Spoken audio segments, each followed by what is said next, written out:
Missing hiker leaves behind a terrifying video. There are certain places in the world that hold an almost mystical, beautiful allure, a sense of wild, untamed nature that calls to the adventurous and the brave. For those who seek solitude and a break from the everyday noise of city life, a trip to one of these remote, quiet corners of the globe can feel like a spiritual experience. But what happens when that silence turns sinister? When the beautiful, untouched landscape becomes a hunting ground? And when the thing you thought was your escape becomes your final destination? This is the story of Alistair Finch. And the last thing he ever recorded, Alistair was a perfectly ordinary bloke from Bristol, with a passion that bordered on obsession for hiking and a growing YouTube channel dedicated to his outdoor adventures.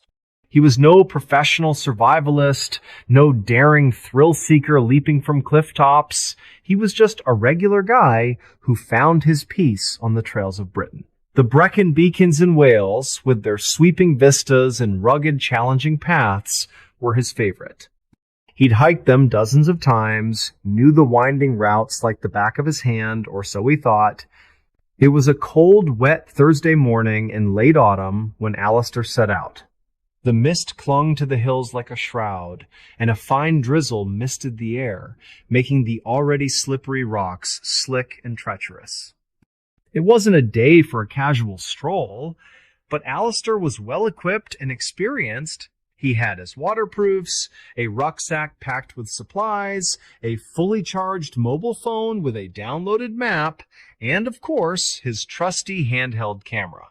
The camera was his constant companion, his way of sharing the beauty he found with his small but dedicated online community. He started his vlog, as he always did, with a cheerful, slightly out-of-breath introduction.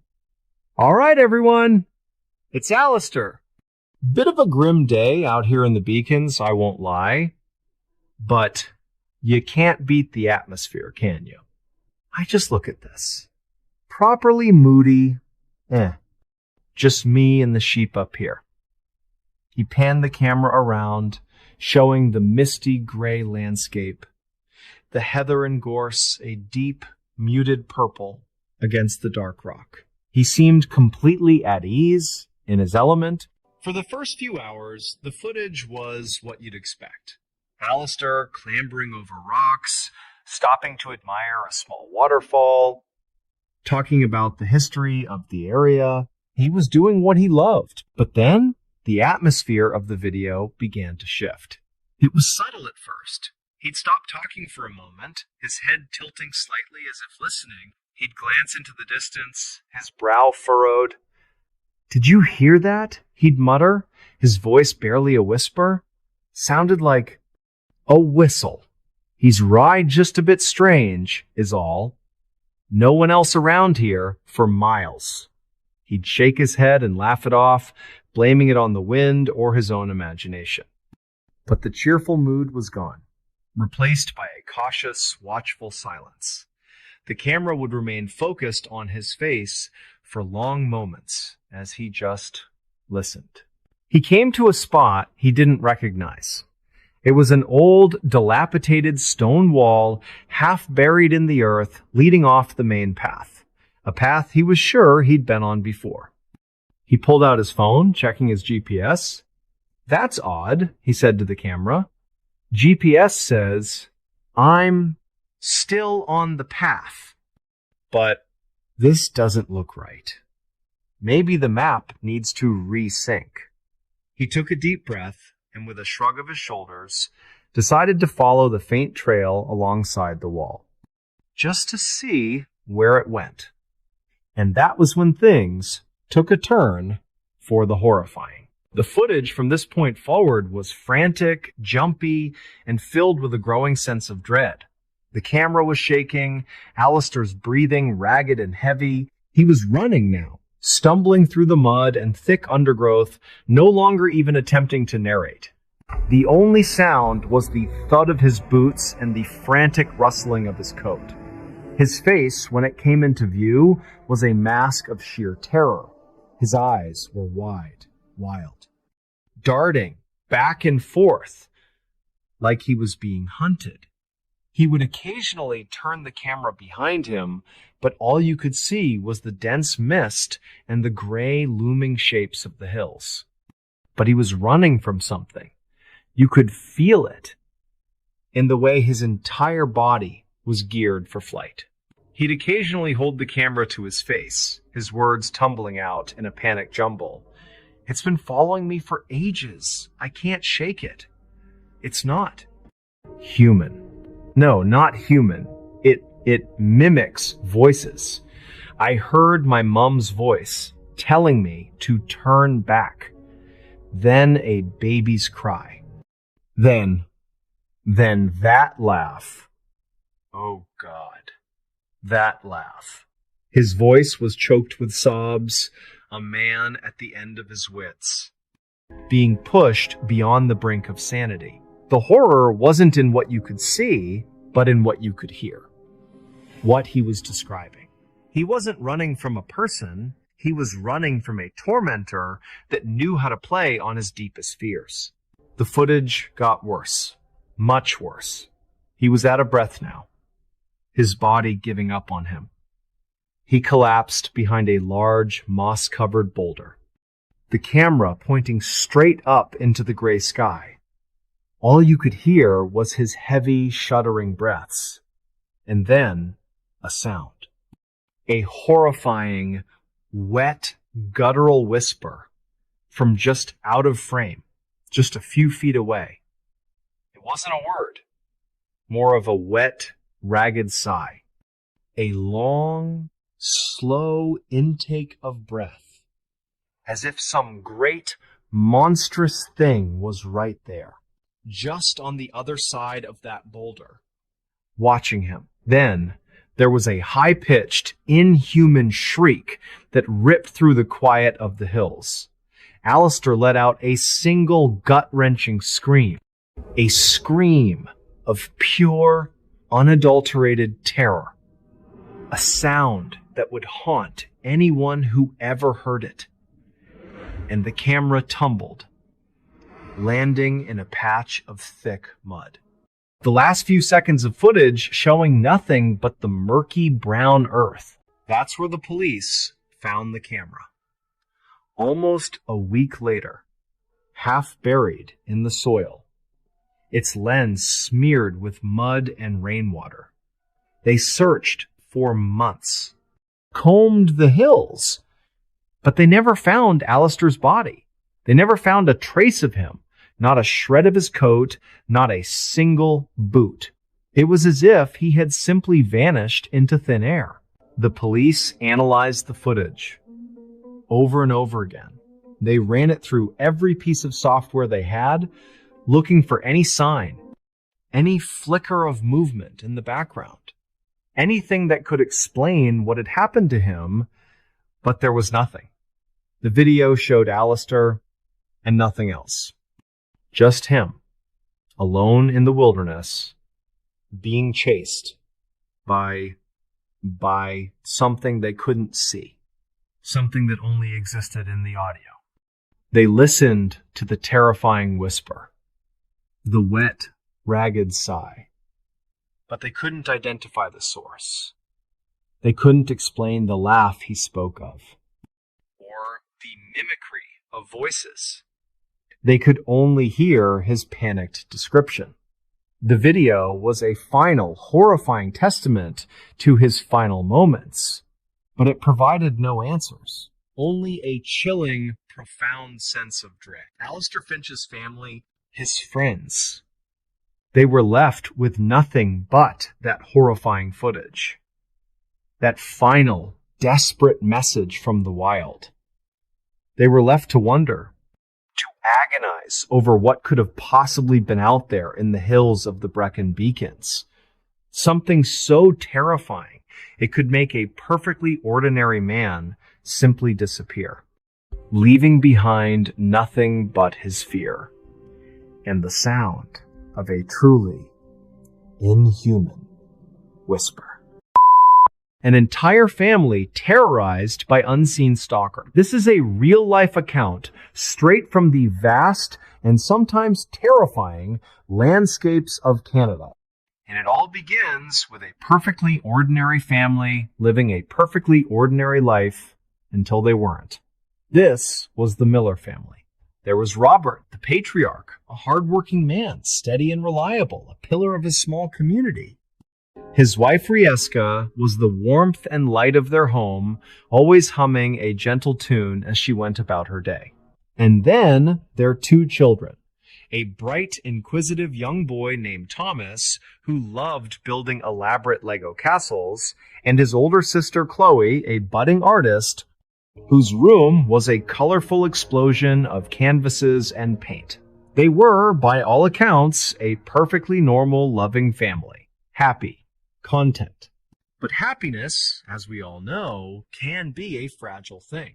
It started subtly, as these things often do. Rieska, one evening, was tidying up the kitchen after dinner. She could have sworn she heard a faint scratching, a soft, rhythmic sound coming from somewhere outside, near the back door. She paused, tilting her head, listening intently. The house was quiet, save for the distant hum of the refrigerator. "Robert!" she called out, a slight edge of unease in her voice. "Did you hear that?" Robert, engrossed in a newspaper in the living room, grunted in response. "Hear what, dear?" "A scratching outside," she replied, walking towards the back door, peering through the small window. The backyard was dark, the garden furniture silhouetted against the deepening twilight. "Nothing." She shrugged it off, attributing it to a branch scraping against the siding, or perhaps a raccoon rummaging through their trash bin. Canada has its share of wildlife, after all. The next evening, it happened again. This time, it was louder, more distinct. Scratch, scratch, scratch. It sounded like fingernails, or perhaps a twig, being dragged across the glass of the back door. Rieska froze, her heart giving a little lurch. She walked slowly, cautiously towards the door, her hand hovering over the lock. She peered out again, straining her eyes against the darkness. Still nothing. The backyard was empty. An unsettling chill, not from the autumn air, crept up her spine. These small incidents began to accumulate. A window that had been closed, found slightly ajar in the morning. A faint thumping sound coming from the attic late at night when everyone else was asleep. Footprints in the freshly fallen dew on the lawn, leading from the edge of their property right up to their back porch. They weren't animal prints. They were distinctly human. Robert, initially dismissive, began to share Rieska's growing unease. "It's probably just kids playing pranks," he'd say. But even as he spoke the words, they sounded hollow, unconvincing, even to his own ears. He started checking the locks multiple times before bed, securing every window, every entryway. A sense of hyper-awareness began to settle over the house, a subtle, creeping dread that permeated the quiet moments. One particularly unsettling night, Thomas, the young boy, woke up screaming. Rieska and Robert rushed into his room, their hearts pounding. Thomas was sitting bolt upright in bed, tears streaming down his face, pointing a trembling finger at his window. "Mommy, Daddy, there was a face," he sobbed. "A man's face, staring at me." Robert immediately went to the window. Throwing open the curtains, he looked out into the inky blackness. The window was closed, locked. The backyard was silent, empty. There was nothing. Rieska hugged Thomas tightly, trying to soothe him, reassuring him that it was just a bad dream. She held her son. She couldn't shake the image of those human footprints on the lawn, or the inexplicable sounds she had been hearing. A fear tightened in her stomach. The next day, Robert decided enough was enough. He installed security cameras around the perimeter of their house, pointing towards all the vulnerable entry points. He felt a small measure of relief, a sense of taking back control. Now, they would finally catch whoever was bothering them. He imagined some mischievous teenager, caught red-handed, and the problem would be solved. simple. But nothing about this situation was simple. Days turned into a week, then two. The cameras, for the most part, showed nothing unusual. A stray cat, the mailman, the occasional jogger. Robert began to relax, convincing himself that the presence had been scared off or had simply moved on. Perhaps it really was just a string of unfortunate coincidences, a child's overactive imagination. Then, the incidents escalated. Chloe, the artistic teenager, was home alone one afternoon. She was in her room, listening to music, sketching in her notebook. She felt a strange chill, despite the house being warm. She looked up instinctively. The door to her room, which she had distinctly remembered closing, was now ajar. Just slightly. She stared at it, her breath catching in her throat. She slowly, cautiously got up and pushed the door firmly shut, making sure it clicked into place. A few minutes later, as she looked up from her sketch, it was open again, just a crack. Her heart hammered against her ribs. She wasn't imagining it. She was sure of it. That evening, the family was gathered in the living room watching a movie. Suddenly, the television screen flickered, then went completely blank. A moment of silence hung in the air, then from the kitchen they heard it.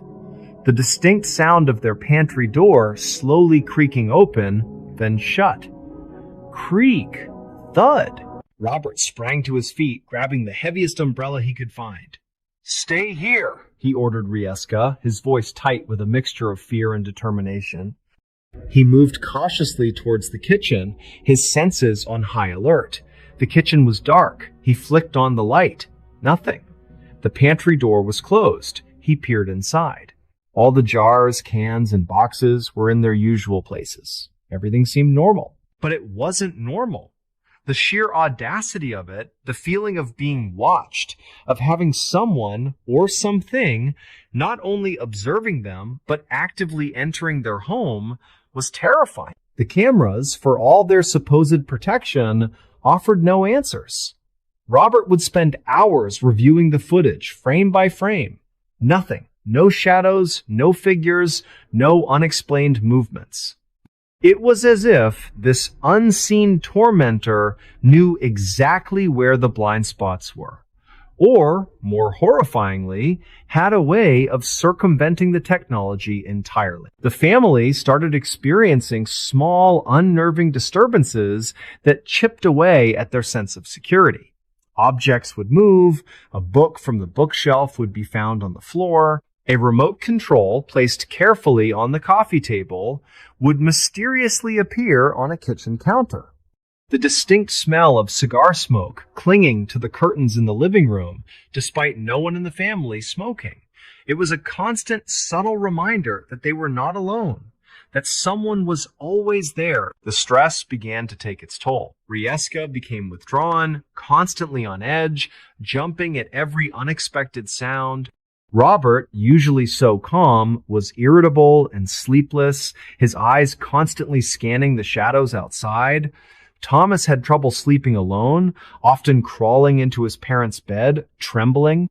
Chloe, once vibrant, now spent most of her time holed up in her room, her artistic spark seemingly dulled by the pervasive fear. The once happy home was now a place of constant anxiety and dread. One frigid winter night, the terror reached its peak. A blizzard had descended upon Vancouver, blanketing everything in thick, heavy snow. The world outside was a silent, white expanse. The power flickered, then went out, plunging the Miller home into darkness. Robert quickly lit candles, their flickering flames casting dancing shadows that seemed to magnify the fear in the room. As they huddled together, seeking comfort in each other's presence, they heard it. A faint, almost imperceptible sound coming from the attic directly above them. Thump, thump, drag. It was slow, deliberate, heavy, and it was moving. Robert grabbed a flashlight, his hand trembling. "Stay here," he whispered to Rieska, his voice barely audible. He climbed the attic stairs, the beam of his flashlight cutting through the oppressive darkness, Every creak of the old wooden steps echoed eerily. He reached the attic door, pushing it open with a hesitant hand. The attic was freezing, the air thick with dust. He swept the flashlight beam across the cobweb-filled space, illuminating old boxes, forgotten furniture, and shadows that seemed to stretch and twist into menacing shapes. And then he saw it. In the very center of the attic, where nothing should have been, was a perfectly formed, pristine pile of snow. It couldn't have come from outside. The attic was sealed, the roof intact. Yet, there it was, a small, impossible mound of white right in the middle of their home. But that wasn't the worst of it. Etched into the surface of the snow, clearly and unmistakably, were two words, written in what looked like a finger or a stick. "I'm home." A wave of pure, unadulterated terror washed over Robert. He stumbled backwards, clutching the flashlight, his mind racing. This wasn't some prank. This wasn't a mischievous teenager. This was something far more sinister, far more deliberate. This was a message, a declaration. He scrambled back down the attic stairs, his face ashen, his breath coming in ragged gasps. Rieska, seeing his terror, knew something truly horrific had happened. He recounted what he had seen, his voice shaking. That night, the Miller family made a decision. They packed a few bags, left a note for a trusted neighbor, and drove away from their home, the blizzard swirling around them, obscuring the house from view. They never looked back. They moved to a different province, started a new life, far away from that quiet suburban street in British Columbia. They never discovered who or what had terrorized their family. The police investigations yielded no solid leads. The security cameras remained frustratingly silent. The house eventually sold, but the new owners, unaware of the chilling history, reported no such strange occurrences. But for the Miller family, the memory of those days, the feeling of being constantly watched, of having their home, their sanctuary, violated by an unseen presence, lingered like a persistent shadow. It was a stark reminder that sometimes, even in the safest, most peaceful corners of the world, there are forces at play, dark and mysterious, that defy explanation. Forces that can turn an ordinary family's life into a living nightmare. And so, my friends, the question remains, what was truly terrorizing the Miller family? Was it a person, cunning and unseen? Or was it something else entirely? Something stranger, something darker, something more mysterious. That, as always, I leave for you to decide.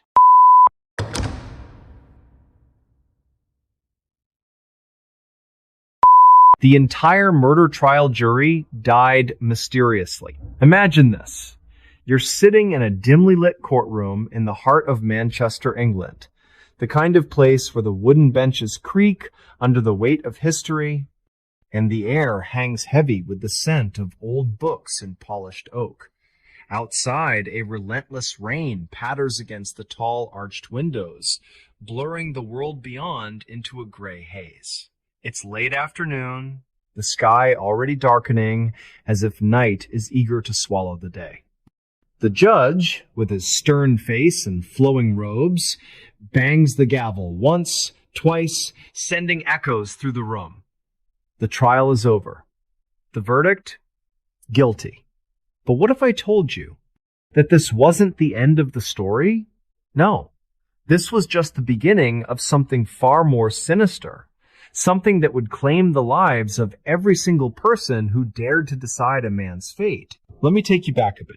The accused was a man named Elias Hawthorne, a quiet, unassuming tailor from the foggy outskirts of Liverpool. He stood trial for the brutal murder of his business partner, a wealthy merchant called Victor Langford. The crime scene? Victor's opulent home in the rolling hills of the Lake District, where on a stormy autumn evening, his body was found sprawled in the drawing room, throat slashed from ear to ear, blood soaking the Persian rug like spilled wine. The motive, they said, was money, a dispute over debts that had turned deadly. Elias swore his innocence, his voice trembling as he described how he'd arrived at the house only to find Victor already dead, the killer long gone into the misty night. But the evidence... Oh, the evidence pointed straight at him. A bloody knife with his initials hidden in his workshop, witnesses who saw him arguing with Victor hours before, and a missing sum of cash that mysteriously appeared in Elias's accounts. The jury, 12 ordinary souls, pulled from the bustling streets of northern England, listened intently for weeks. There was Margaret Ellis, a school teacher from Leeds with sharp eyes and a no-nonsense demeanor. Thomas Reed, a burly factory worker from Sheffield, his hands calloused from years of labor. Amelia Cartwright, a young baker's assistant from York, nervous but determined, and the others, each with their own lives, their own secrets. They deliberated in a stuffy room at the back of the courthouse, the clock ticking like a heartbeat, debates growing heated under the flickering gas lamps. In the end, they reached their decision. Guilty. Elias Hawthorne was sentenced to hang, his pleas echoing futilely as he was led away in chains. But then the deaths began. It started with juror number 1, old Reginald Blackwood, a retired clerk from Birmingham. Just 2 days after the trial ended, on a crisp morning when the sun pierced through the clouds like a rare gift, Reginald was found in his modest cottage on the edge of the city. He lay in his armchair by the fire, eyes wide open in shock. A cup of tea shattered on the floor beside him. The doctor called it a heart attack. Natural, they said, but his family whispered otherwise. You see, Reginald had no history of heart trouble, and there, on his desk, was a half-written letter to his son describing strange dreams. Nightmares of a shadowy figure watching him from the corners of his room, whispering accusations in the dark. Pause. Lower voice. You judged wrongly, the figure hissed in his dreams. Coincidence? Maybe. But hold on. There's more. Next was Lydia Hawthorne. No relation to the accused, mind you, a seamstress from Nottingham. She died on a foggy evening, walking home from the market along the winding paths of Sherwood Forest's outskirts. Witnesses heard a scream pierce the mist, sharp and desperate, like the cry of a wounded animal. When they found her, she was at the bottom of a ravine, her neck broken from the fall. Accident, the constable ruled. She must have slipped on the wet leaves. But those who knew Lydia said she was sure-footed, never one to wander off paths. And in her pocket? A crumpled note, unsigned, with words scrawled in jagged ink. Justice comes for those who err. The ink matched nothing in her home. Deep breath, suspenseful pause. Chilling, isn't it? The pattern emerged slowly, like fog creeping over the temps. Juror after juror met their end, each death cloaked in mystery, each one defying easy explanation. Take Harold Jenkins, the farmer from Cornwall, sturdy as an oak.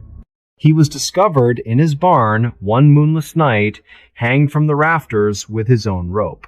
Suicide, they claimed, though his wife insisted he was happy, planning a trip to the seaside. Scratched into the wooden beam above him, faint letters spelling verdict reversed. No one could say how they got there. Then there was Beatrice Fowler, a librarian from Edinburgh, known for her love of quiet evenings with a book. She perished in her sleep during a thunderstorm that rattled the Scottish Highlands, her body contorted as if in agony. Poison, the autopsy revealed, arsenic in her bedtime cocoa. But who could have slipped it in? Her doors were locked, windows bolted against the gale. And on her nightstand, an open book turned to a page about ancient curses with a bookmark that wasn't hers. A pressed flower, wilted in black, symbolizing death in old folklore. By now, whispers spread through the pubs and parlors of England. The cursed jury, they called them. Newspapers in London splashed headlines across their pages, reporters hounding the surviving members. The police investigated, of course. Scotland Yard sent their best detectives, combing through clues under the dim glow of lanterns in rain-slicked alleys. Was it revenge from Elias's family? He had a brother, a shadowy figure who'd vanished after the trial. Or perhaps a secret society, bound by oaths to right perceived wrongs. Theories swirled like smoke from a chimney. One by one, the deaths continued. Edward Mills, the banker from Bristol, drowned in the Avon River on a calm afternoon, his boat capsized despite fair weather. Fishermen pulled him out, his face frozen in terror, clutching a sodden envelope addressed to the judge. The innocent hang while the guilty judge. Clara Donovan, a nurse from Cardiff, collapsed in the Welsh Valleys during a hike, her heart stopped by an unknown toxin. Wildflowers clutched in her hand as if she'd been gathering them when struck. The atmosphere grew thicker with fear. Surviving jurors barricaded their homes, jumping at every creak of floorboards, every howl of wind through the chimneys. Nights in rural villages felt endless, lanterns burning low as families huddled together. In the cities, gaslights cast long shadows on cobblestone streets, where footsteps echoed like warnings. Juror number 9, Geoffrey Langston, a professor from Oxford, tried to flee. He boarded a train to the coast under cover of dusk, his valise packed hastily. But midway through the journey, as the locomotive chugged through the darkened countryside, he was found slumped in his compartment, throat cut cleanly, the same way Victor Langford had died.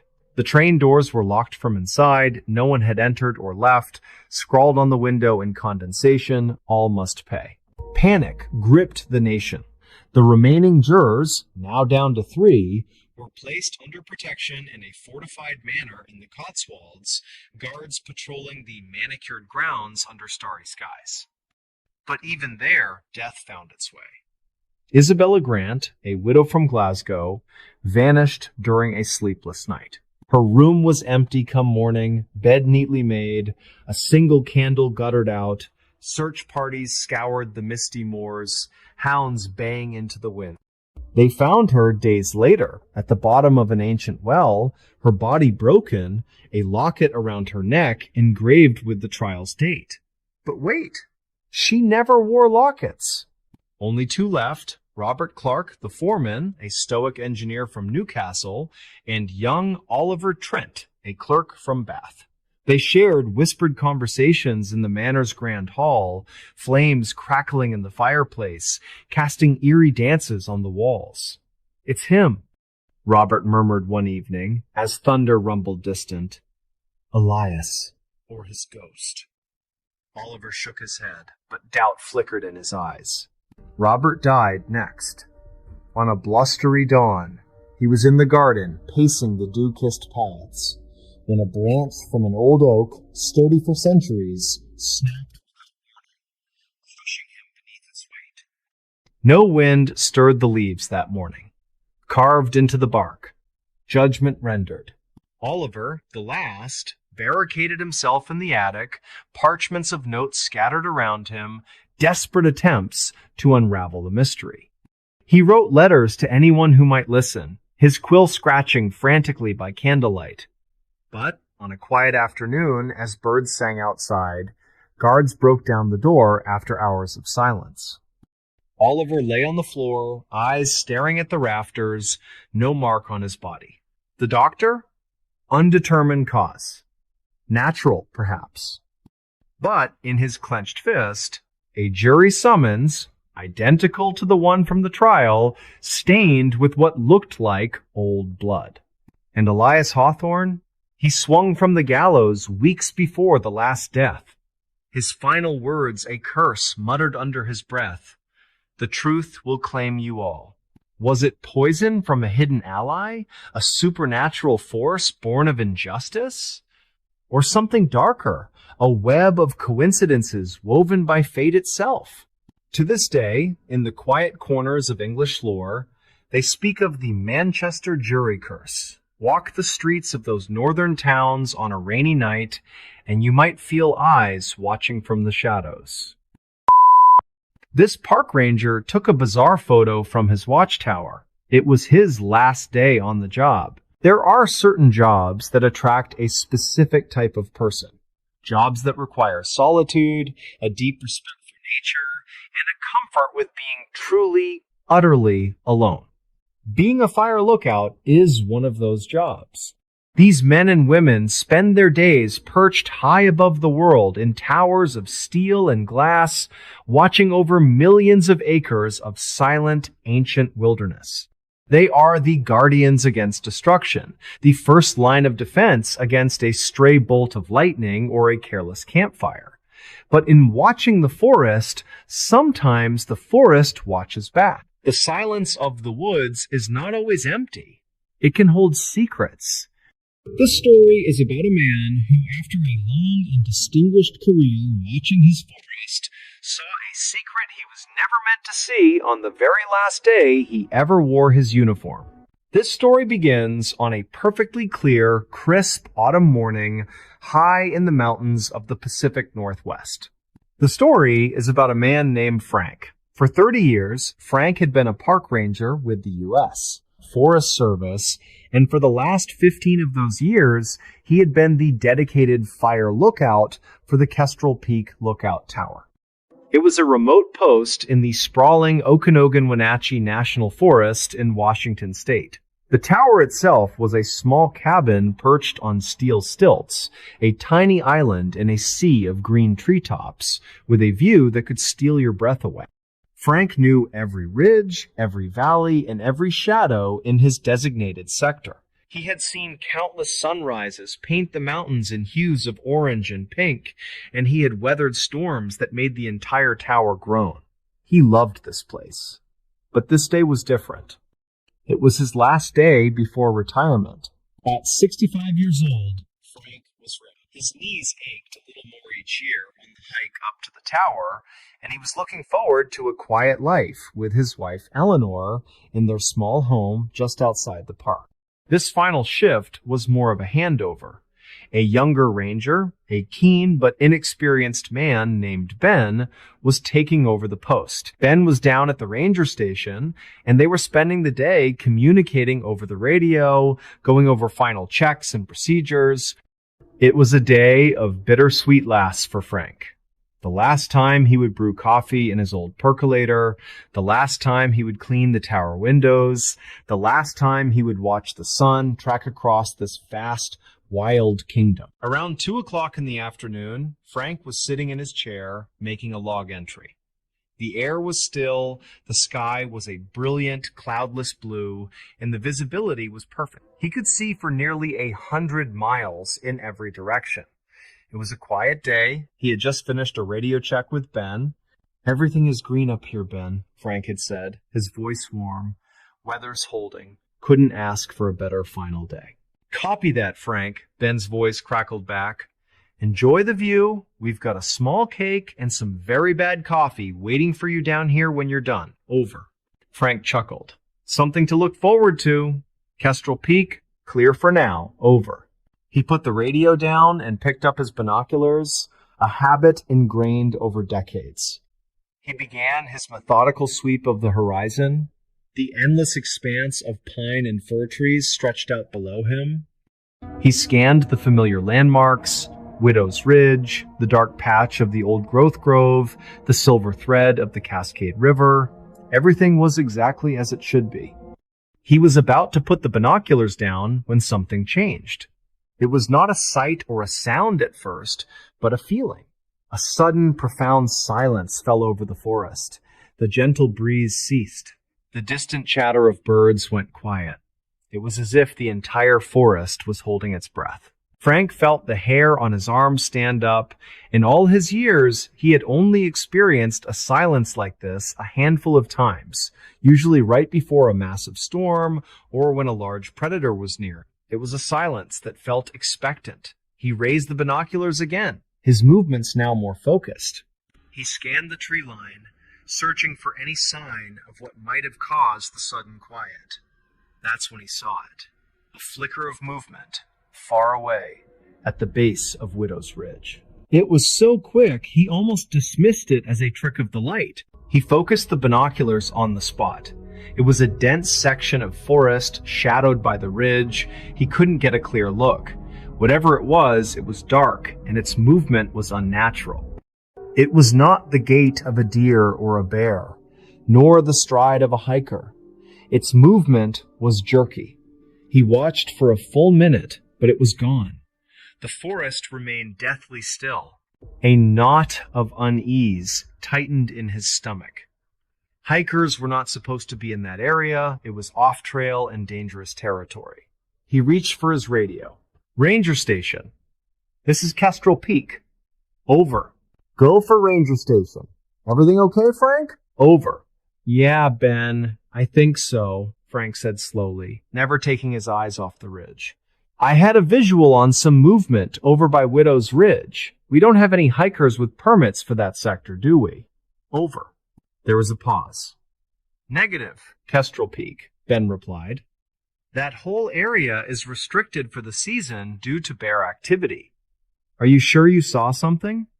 Over. Pretty sure, Frank said. It's gone now. But the woods have gone completely silent up here. Tell you what, I'm going to try and get a better look. Frank was an amateur photographer and had brought his high-end DSLR camera with a powerful telephoto lens to the tower.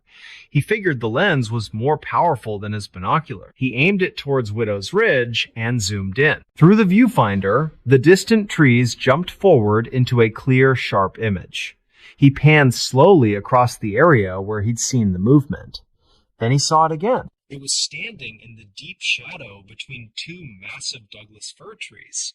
It was taller than any person had a right to be, and impossibly thin, like a line of ink drawn against the darkness. It was completely still, and its color was a flat, featureless black that seemed to suck in the light around it. Frank's heart began to hammer against his ribs. He couldn't make out any features. He fumbled with the camera settings, his hands suddenly slick with sweat, and pressed the shutter button. Click. The camera captured the image. He immediately pulled the camera away from his eye to look at the digital screen on the back. His breath caught in his throat. The image he had taken was bizarre. It showed the trees and the ridge perfectly in focus, but the figure was a smudge. It was a dark, vertical blur, as if the image had been corrupted, but only in that one specific spot. The rest of the photo was crystal clear. It was as if the very presence of this thing defied the camera's ability to capture it properly. He zoomed in on the digital image. The blur resolved into something even more disturbing. It looked less like a figure and more like a tear in the fabric of the picture itself, and through that tear was a darkness that felt absolute. A wave of cold dread washed over him. This was not a person or an animal. This was something else, something that felt fundamentally wrong. He grabbed for the radio, his voice strained and breathless. Ben, are you there? Over. Ben's reply was immediate, tinged with concern. Frank, I'm here. What is it? Over. I don't know. Frank stammered. I took a picture. Ben, something is wrong. The picture, it's not right. This thing, it's not natural. It's like a shadow, but it's standing up. Frank, calm down, Ben said. What are you seeing right now? Is the figure still there? Over. Frank lifted the camera again. He looked through the viewfinder, panning back to the two fir trees. The space between them was empty. The figure was gone. But as he scanned the area, he saw it again, closer now. It had moved several hundred yards in just a few seconds without making a sound. It was now standing at the edge of the old-growth grove, still partially obscured by shadow. Oh my God, Frank whispered into the radio, his voice cracking. Ben, it moved. It's closer now. How did it move so fast? It's watching the tower. I think it's watching me. Frank, get out of there, Ben said, his voice sharp with urgency. That's an order. Pack your personal gear and get down the mountain. Now, do you copy? Over. Yeah, copy, Frank breathed. I'm packing up. Frank's voice cut off abruptly. Frank? Ben called out. Frank, what's happening? Report, over. For a few seconds, there was only the hiss of static. Then a sound came through the radio. It was not Frank's voice. It was a wet clicking sound, like branches snapping, but layered with something guttural and broken. The sound lasted for maybe 3 seconds. Then silence. Frank! Frank! Ben yelled into the radio. Frank, come in, please respond. But there was no response. Ben immediately declared an emergency. A search and rescue team was dispatched, but it would take them hours to reach the remote tower. The search team, including a terrified Ben, reached the tower just after dark. The scene they found was deeply unsettling. The door to the lookout cabin was unlocked and slightly ajar. Inside, everything was neat and orderly. Frank's half-eaten lunch was on the table, and his logbook was open to his last entry. His jacket and hiking pack were by the door, untouched. But Frank was gone. The only thing out of place was his camera sitting on the central console next to the radio microphone. They searched the area for days with helicopters, dogs, and dozens of volunteers. They found no sign of Frank, no footprints, no torn clothing, no sign of a struggle. It was as if he had simply ceased to exist. The official report eventually concluded that he had likely suffered a medical emergency and wandered off into the wilderness. But Ben and everyone else who was there knew that did not make sense. They knew this because of the camera. The investigation team analyzed the memory card.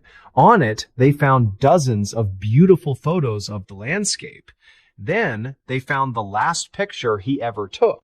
It was the photo of the tree line at the base of Widow's Ridge.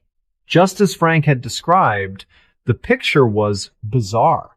It was a perfectly clear, high-resolution image of the forest, except for one spot. In that spot was a dark vertical smudge, a place of profound wrongness that looked like a glitch in reality itself. Analysts could never stabilize or clarify the image. They could not explain what it was, or how a camera could produce such a corrupted image in only one area of the frame. That photo, and the horrifying, unexplainable sound captured for a few seconds on the radio logs, are the only pieces of evidence of what happened to Frank on his last day. The Kestrel Peak Lookout Tower is no longer in use. The Forest Service decommissioned it, citing budget cuts, but the rangers who work in that park know the real reason. Whatever Frank saw from his lonely perch, whatever he managed to capture in that one bizarre photograph, is still out there. It is a silent, watchful secret, hidden away in the deep, dark places of the woods.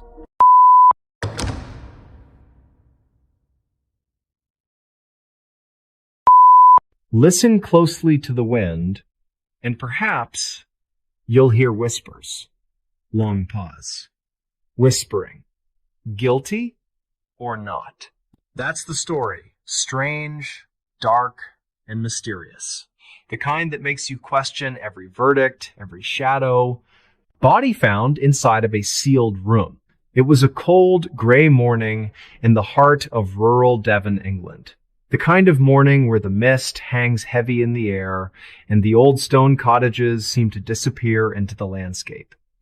Detective Inspector Michael Thorne, a seasoned copper with a weary look in his eyes, stood before a crumbling estate known as Blackwood Manor. It had been abandoned for decades, a local legend shrouded in whispers of a tragic past.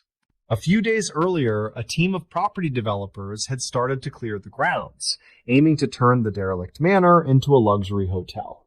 That's when they found it. Tucked away in the east wing, behind a thick plaster wall that had been sealed up for what looked like a century, was a small, windowless room. The door, a heavy oak monstrosity, had been bricked over from the inside. When the workers finally broke through, they were met with a scene that chilled them to the bone. Inside the room, propped up in a chair, was a perfectly preserved skeleton. A single, tarnished silver locket lay on its chest.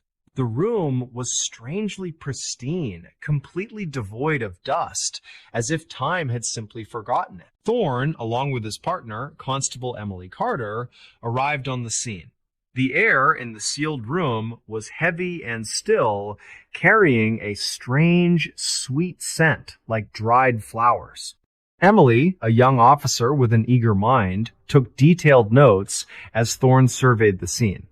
There were no signs of a struggle, no scattered belongings, just the skeleton in the chair, a bizarrely serene final resting place. The locket contained a miniature portrait of a young woman with a kind smile. The manor's history was a puzzle. Local records confirmed it had belonged to a wealthy but reclusive family, the Ashworths, in the late 1800s. The family had vanished without a trace one winter, leaving the house and all its contents exactly as they were. The mystery had become a permanent part of local folklore. As the forensic team meticulously documented the scene, Emily discovered something strange. On the floor, near the chair, were a series of faint scratch marks. They weren't random. They formed a pattern, a series of complex symbols that didn't resemble any known language. Thorne, though skeptical, had a local historian examine the drawings. The historian was baffled, claiming the symbols bore no resemblance to anything he had ever seen. The case went cold. The body was identified as the eldest son of the Ashworth family, a man named Arthur. His cause of death was ruled a mystery. But Thorne couldn't shake the feeling that something was deeply wrong with the scene. The sealed room, the serene skeleton, the inexplicable symbols, it didn't add up. A few weeks later, Thorne found himself back at Blackwood Manor. The developers had abandoned the project, unnerved by the discovery. He walked the desolate halls, the floorboards groaning under his weight, the cold seeping into his bones. He returned to the sealed room, now just an empty space in the wall.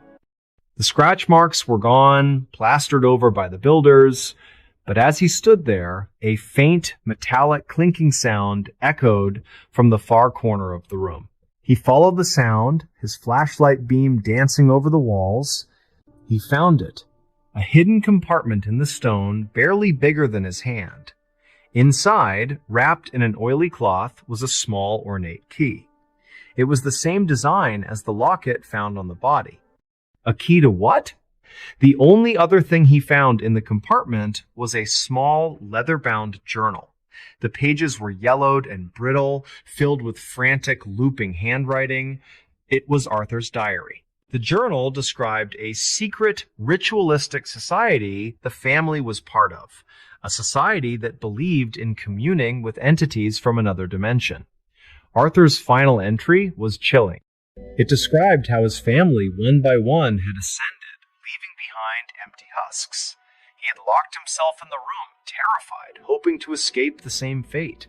The last line of the entry read, "The key will open the way to them." Thorne never found out what the key unlocked or what happened to the rest of the Ashworth family. But he knew, in his gut, that the man in the sealed room wasn't the last victim. Somewhere in the world, that strange, unsettling ritual was still being performed, and the key was the only thing that could lead to the truth. All right, everyone. So there's a story, and it's a strange, dark, and mysterious one. The kind that, when you hear it, you can't help but feel a little shiver run down your spine, even if you don't believe in the supernatural. And the story starts with three friends who, on a whim, they decided to go caving in a place they absolutely should not have. Before we begin, tell me, where are you listening from, and what time is it there? Now, the year was 2011, and the location was a remote part of the Yorkshire Dales in the north of England. The Dales, if you've ever been there, are known for their rugged beauty. rolling hills, dry stone walls, and deep ancient caves carved out by millennia of water. But some of these caves have a reputation. With a reputation for being cursed, or haunted, or both, depending on who you ask. Our three friends were named Alex, David, and Ben. They were all in their early 20s, and they'd known each other since secondary school. They were on a weekend trip, a lad's holiday, looking for a bit of an adventure. They weren't experienced cavers, not by a long shot. They had a couple of headlamps, some rope, and a map they'd printed off the internet. It was a classic case of youthful arrogance, thinking they were invincible. The cave they chose was called the Whispering Maw. The name alone should have been a red flag, but they just thought it sounded cool. Local legend had it that the cave was an old Viking burial site, and that the spirits of the dead could be heard whispering on the wind that blew through the narrow passages. Of course, Alex, David, and Ben dismissed it as just a silly old wives' tale. They set off on a brisk Saturday morning in late October. The air was crisp, and the sky was a pale, watery blue. They found the cave's entrance tucked away in a small, hidden gully. It was a narrow, unassuming crack in the limestone rock. As they got closer, they could feel a cold draft coming from within, carrying with it the damp smell of earth and stone. It was strangely quiet there. No birds, no wind, nothing but the sound of their own footsteps. At about 10:15 in the morning, they took a deep breath, and they went inside. For the first 100 feet or so, it was just what they expected. A tight squeeze, a low ceiling. They had to crawl on their hands and knees. Then the passage opened up into a large cathedral-like chamber. It was absolutely massive. Their headlamps, even on full power, couldn't reach the far corners of the room. It felt ancient and empty, but not in a good way. They decided to keep going. They saw a narrow passage at the far side of the chamber, just wide enough for one person to squeeze through. Ben, who was the most adventurous of the three, went first. Alex was right behind him. David, who was already starting to feel a little claustrophobic, was the last one in line. As they squeezed into the passage, something shifted. The rock beneath them felt unstable. Then, without warning, there was a low rumble, a deep, guttural sound that seemed to come from the very bones of the earth. And before any of them could react, a cascade of rocks and debris fell from the ceiling. A rockfall. They were trapped. The entrance to the passage that was completely sealed. A moment of stunned silence, then chaos. They started shouting, banging on the rocks, trying to dislodge them, but it was useless. They were stuck. Panic started to set in. David especially began hyperventilating, his breathing ragged in the confined space. Alex and Ben tried to calm him down. They took stock of their situation. They had their gear, some water, and a few energy bars. They had their phones, but of course, no signal. They decided their best bet was to try and find another way out. The cave had to connect to something, right? They continued on deeper into the dark. For what felt like hours, they crawled and climbed through narrow tunnels and over slick, wet stones. They were losing track of time. The batteries in their headlamps were starting to dim. The silence was becoming unbearable. It was a heavy, oppressive silence. The kind of silence that feels like it's listening to you. Then they heard it. The whispering. It wasn't the wind. It was faint at first, like the rustle of dry leaves. But it was definitely there. It seemed to be coming from all around them, a chorus of faint, indecipherable voices. It was impossible to tell what they were saying, and they were getting louder and louder. David, his nerves already shot, started to cry out. Did you hear that? I told you. I told you this place was wrong. Ben tried to reassure him, telling him it was just the echo or their minds playing tricks on them. But Alex had a different feeling. He felt a deep, cold dread. He was the one who had pushed for this. He felt responsible. At some point, they reached a fork in the path. A wide tunnel to the left, a narrow, dark, almost vertical shaft to the right. David convinced he heard something from the wide tunnel. Something that sounded like a cry for help, and insisted they go that way. Ben and Alex, exhausted and disoriented, followed him, not really thinking straight. It was a mistake they would all come to regret. They didn't find any sign of another person, but they did find something else. Something that shouldn't have been there. Lying on the floor of the tunnel was an old, rusted metal helmet. It was of a design none of them had ever seen before. It looked ancient. It was a Viking helmet. And just beyond it, carved into the stone, was a series of strange runic symbols. And then, from the helmet, the whispering came again. Only this time, it wasn't indecipherable. They could make out a single word, repeated over and over again in a faint, dry whisper. The word was mine. David, unable to handle it anymore, let out a piercing scream and ran back the way they came, back towards the shaft they'd just passed. Ben, seeing David bolt, tried to chase after him, shouting his name. Alex, frozen in place by a primal fear, watched them go. He was rooted to the spot by the sound of that terrible dry whisper. Mine, mine, mine. He doesn't know how long he stood there. It felt like an eternity. He finally came to his senses and tried to follow them. He got to the junction where the two paths split. David and Ben were gone. He shouted for them, but all he heard in return was his own voice echoing, and that whispering, getting closer. He had to make a choice. He could either go down the path David and Ben took, or he could take the other way. He chose the latter. He had no idea where it led. He just knew he couldn't go back to that whisper. He scrambled down the tight vertical shaft, scraping his hands and knees. The passage was so narrow he could barely breathe, but he kept going. He had to. He had to get out. He doesn't remember much of what happened after that. He was running on pure adrenaline and terror. He just kept going for hours.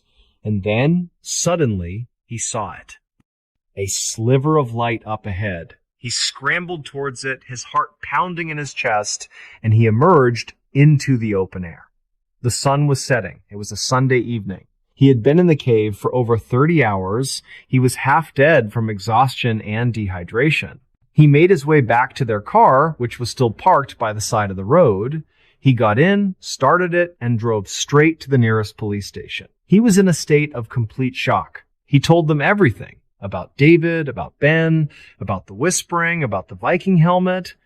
The police organized a massive search and rescue operation. They went back to the cave. They went in with proper caving gear, but they didn't find them. They found the rockfall.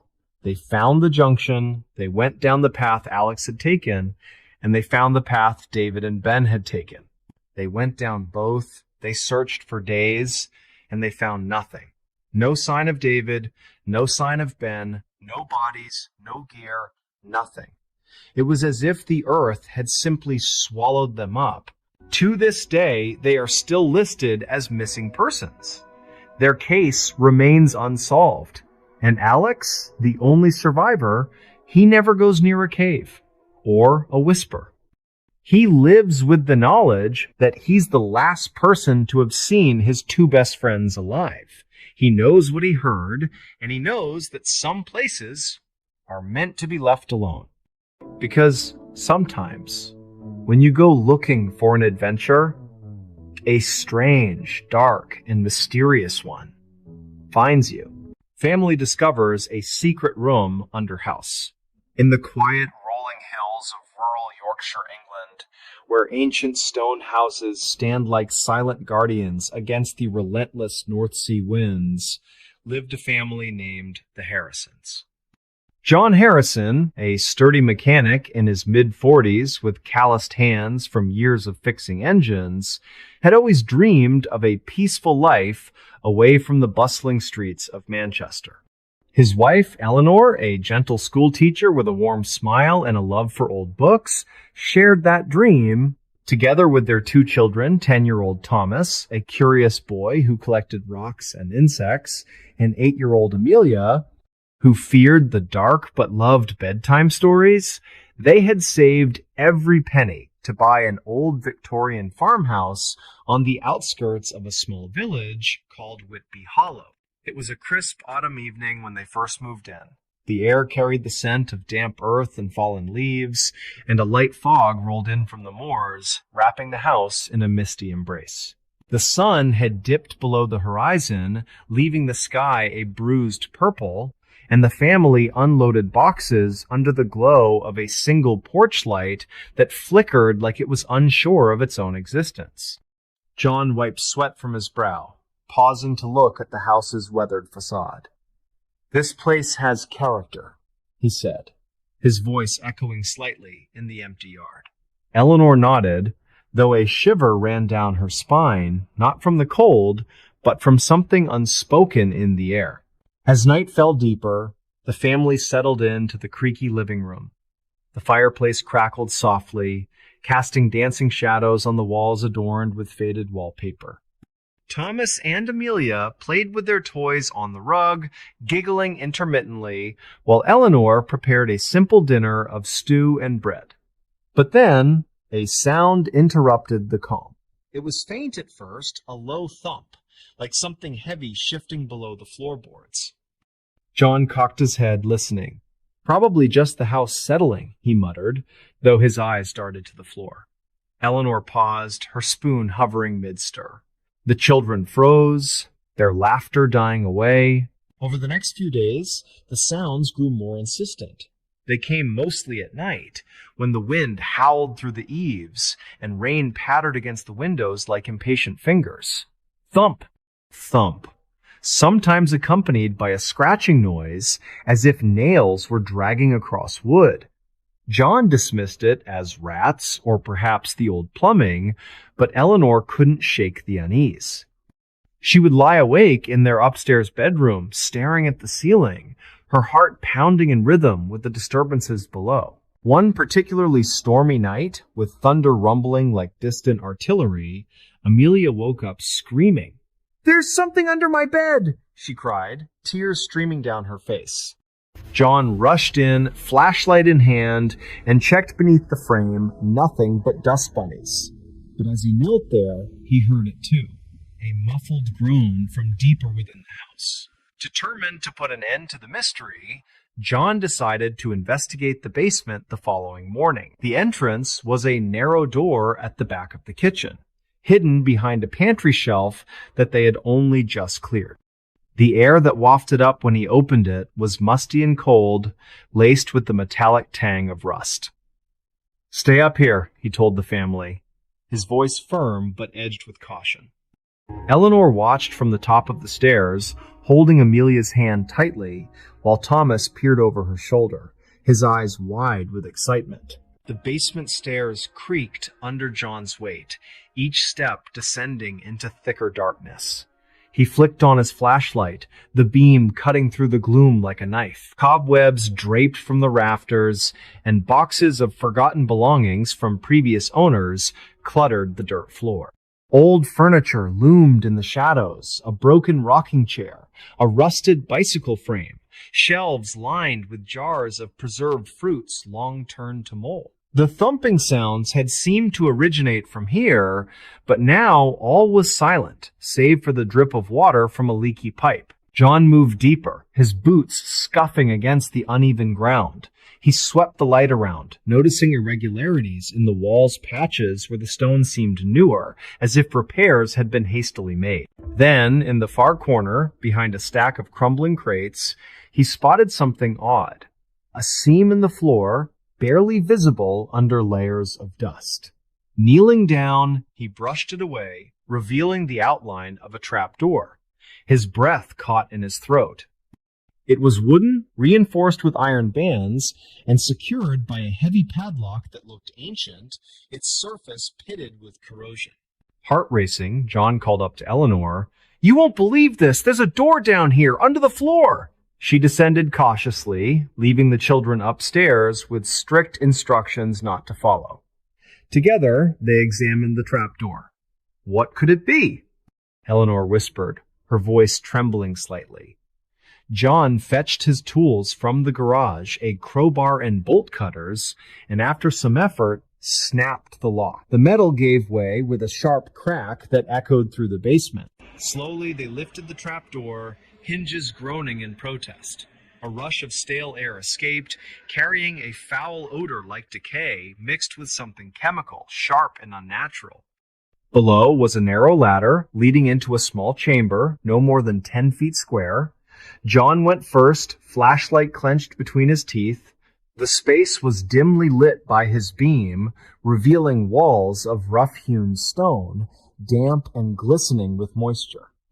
In the center sat a wooden chest, its lid ajar, surrounded by scattered papers and what looked like old photographs.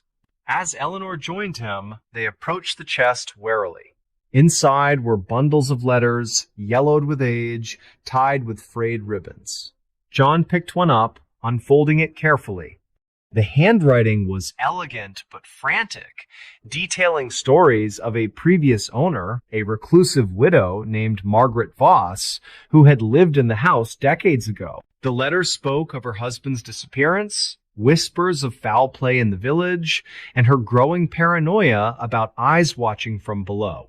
But that wasn't the worst of it. Deeper in the chest, they found a journal. Its pages were filled with entries describing nightmares, visions of shadowy figures lurking in the house. Margaret wrote of discovering the secret room herself, claiming it was built during darker times, perhaps as a hiding place during wartime raids, but repurposed for something sinister. She mentioned hearing voices, pleading cries that echoed up from the earth. One entry chilled them to the bone. They are not gone. They wait in the walls, in the soil beneath. I sealed it, but the seal weakens. As they read, a sudden chill swept through the room, and the flashlight flickered. Eleanor gasped, clutching John's arm. "Did you feel that?" she asked, her voice barely above a whisper. Then, from the shadows in the corner, they heard it, a soft scraping, like something moving behind the stone. John shone the light there, revealing a loose panel in the wall. With trembling hands, he pried it open. Behind it was a narrow alcove, and inside, of human remains. Skeletal fragments, wrapped in tattered cloth, with a skull staring back at them, its empty sockets seeming to hold a silent scream. Scattered around were personal items, a locket with a faded portrait of a young woman, a pocket watch stopped at midnight, and scraps of clothing stained with what looked like long-dried blood. Panic set in. Eleanor stifled a scream, backing away. "We have to get out," she urged, her eyes darting to the ladder. But as John turned to follow, the trapdoor above slammed shut with a thunderous bang. The room plunged into darkness, the flashlight dying completely. They fumbled blindly, pounding on the wood, shouting for the children. Upstairs, Thomas and Amelia heard the cries, but the kitchen door had mysteriously locked itself. In the suffocating blackness below, John and Eleanor huddled together, their breaths ragged. Whispers began faint at first, then growing louder, murmuring in accents thick with old Yorkshire dialect. "Join us. Stay below." The air grew heavier, pressing in like invisible hands. John clawed at the trapdoor, splinters digging into his fingers, while Eleanor prayed silently, tears streaming. Hours seemed to pass in that eternal dark, though it might have been minutes. Finally, with a surge of adrenaline, John rammed his shoulder against the door and it burst open. They scrambled up, gasping for air, into the kitchen where the children waited. Terrified, the family fled the house that night, piling into their car and driving to the nearest inn in the village. The local police investigated the next day, confirming the remains belonged to victims of a long-forgotten serial offender who had used the house as a lair, burying bodies in hidden chambers. The Harrisons never returned. The farmhouse stands empty now, its secret room resealed, but villagers whisper that on stormy nights, thumps still echo from below, waiting for the next family to discover what lies hidden in the earth. But wait, there's more to this tale. Because what the police didn't reveal, and what John later confided to a few close friends, was a final discovery in the journal. Margaret Voss hadn't just found the room, she had added to it. Driven mad by grief, she had lured wanderers from the moors, trapping them below to keep her company. The whispers weren't ghosts, they were echoes of her victims, imprinted in the stone. And on the last page, scrawled in shaky script, "The room calls. It always calls." The Harrisons moved far away to a modern flat in London, but Amelia still wakes screaming about the dark below her bed. Thomas collects no more rocks. He says they remind him of bones. And John and Eleanor? They sleep with the lights on, listening for thumps in the night, knowing that some secrets, once uncovered, never truly stay buried. Now, imagine this. You're in your own home, late at night, and you hear a faint scratch from under the floor. Would you investigate? Or would you pretend it's nothing, hoping it goes away? Because sometimes the strange, dark, and mysterious isn't out there in the world, it's right beneath your feet, waiting to be found. Let me tell you about another layer to this horror. After the police sealed the room, a curious reporter from a local paper sneaked in one foggy evening. He was a young man named Oliver Grant, ambitious and skeptical of ghost stories. Armed with a camera and a notebook, he descended into the basement, laughing off the villagers' warnings. "It's just old bones," he scoffed to himself. The trap door was bolted shut, but Oliver, ever persistent, jimmied it open with a tool from his bag. The stench hit him immediately stronger now, as if decay had festered in the interim. He climbed down, his flashlight beam trembling slightly despite his bravado. The chest was still there, papers scattered as the Harrisons had left them, but something was different. The alcove wall was ajar, and from within came a low hum, like breathing. Oliver approached, heart pounding, but curiosity overriding fear. Peering inside, he saw not just the skeletons, but fresh marks, scratches on the stone, as if hands had clawed desperately. He snapped photos, the flash illuminating details he wished he hadn't seen. Fingerprints etched in blood, long dried but vivid. Then a whisper slithered into his ear. "See us. Join us." He spun around, but the room was empty. Panic rising, he rushed for the ladder. Halfway up, the trap door began to close on its own, hinges creaking like laughter. Oliver lunged, forcing his way out just as it slammed, catching his ankle with a crunch. He limped to his car, drove straight to the hospital, and never published his story. Instead, he quit journalism, moved to Scotland, and now warns anyone who asks. Some rooms are meant to stay secret. They hold more than history. They hold hunger. Back to the Harrisons. Months after fleeing, John received an anonymous letter in the mail. It was postmarked from Whitby Hollow, the envelope yellowed like the journal pages. Inside, a single sentence: "The room misses you." He burned it immediately. But that night, the thumps returned not from below, but from within the walls of their new home. Eleanor heard them too, and the children drew pictures of dark figures lurking in hidden spaces.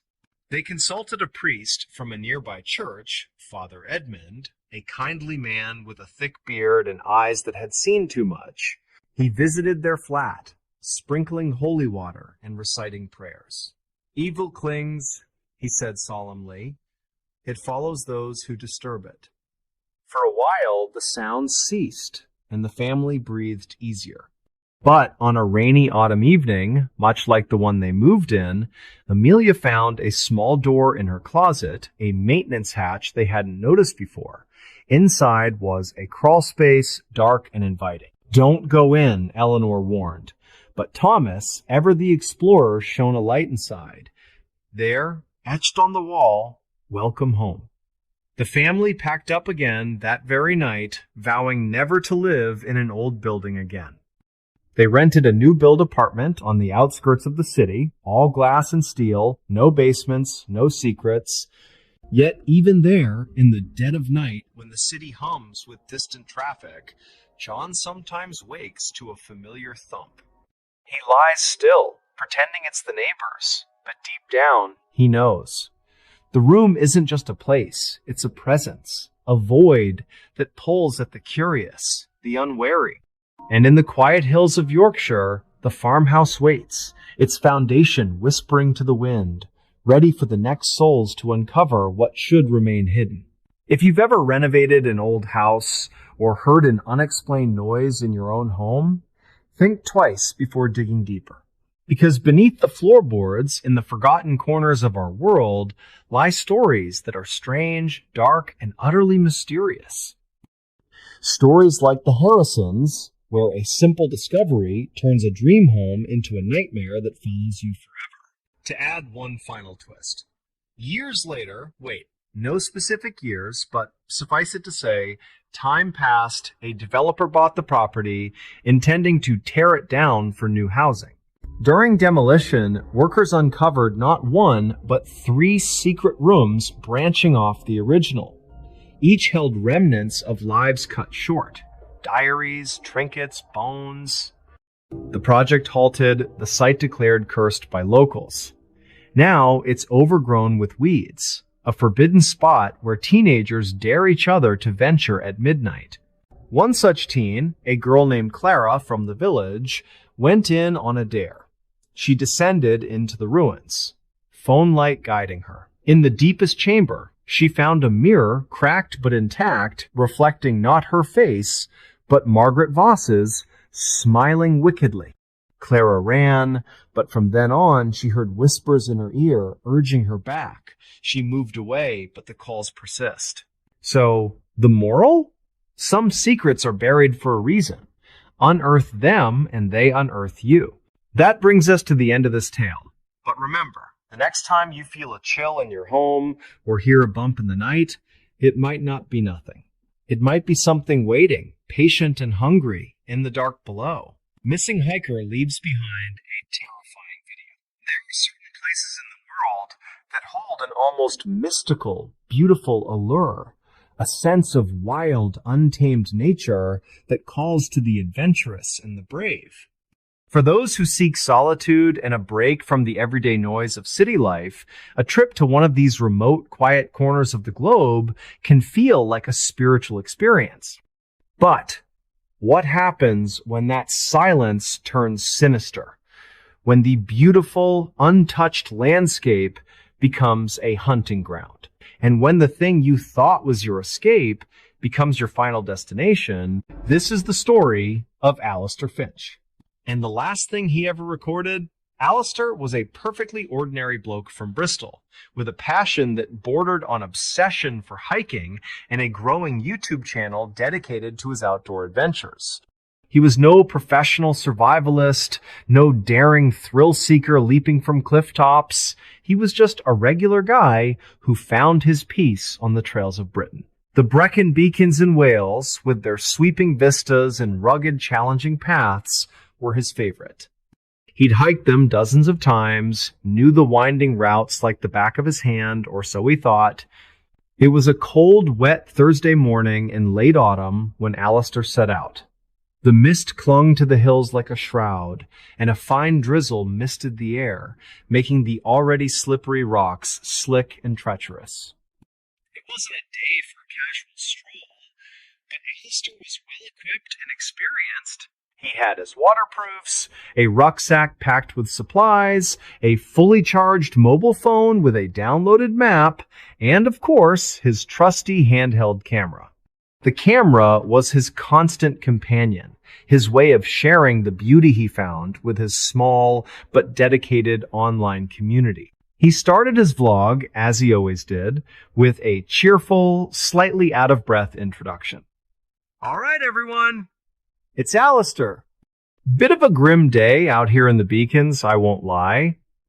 But you can't beat the atmosphere, can you? I just look at this. properly moody. Just me and the sheep up here. He panned the camera around, showing the misty gray landscape, the heather and gorse a deep, muted purple against the dark rock. He seemed completely at ease, in his element. For the first few hours, the footage was what you'd expect. Alistair clambering over rocks, stopping to admire a small waterfall, talking about the history of the area. He was doing what he loved. But then, the atmosphere of the video began to shift. It was subtle at first. He'd stop talking for a moment, his head tilting slightly as if listening. He'd glance into the distance, his brow furrowed. "Did you hear that?" he'd mutter, his voice barely a whisper. Sounded like a whistle. "He's right just a bit strange, is all. No one else around here for miles." He'd shake his head and laugh it off, blaming it on the wind or his own imagination. But the cheerful mood was gone, replaced by a cautious, watchful silence. The camera would remain focused on his face for long moments as he just listened. He came to a spot he didn't recognize. It was an old, dilapidated stone wall, half buried in the earth, leading off the main path. A path he was sure he'd been on before. He pulled out his phone, checking his GPS. "That's odd," he said to the camera. "GPS says I'm still on the path. But this doesn't look right. Maybe the map needs to resync." He took a deep breath and, with a shrug of his shoulders, decided to follow the faint trail alongside the wall, just to see where it went. And that was when things took a turn for the horrifying. The footage from this point forward was frantic, jumpy, and filled with a growing sense of dread.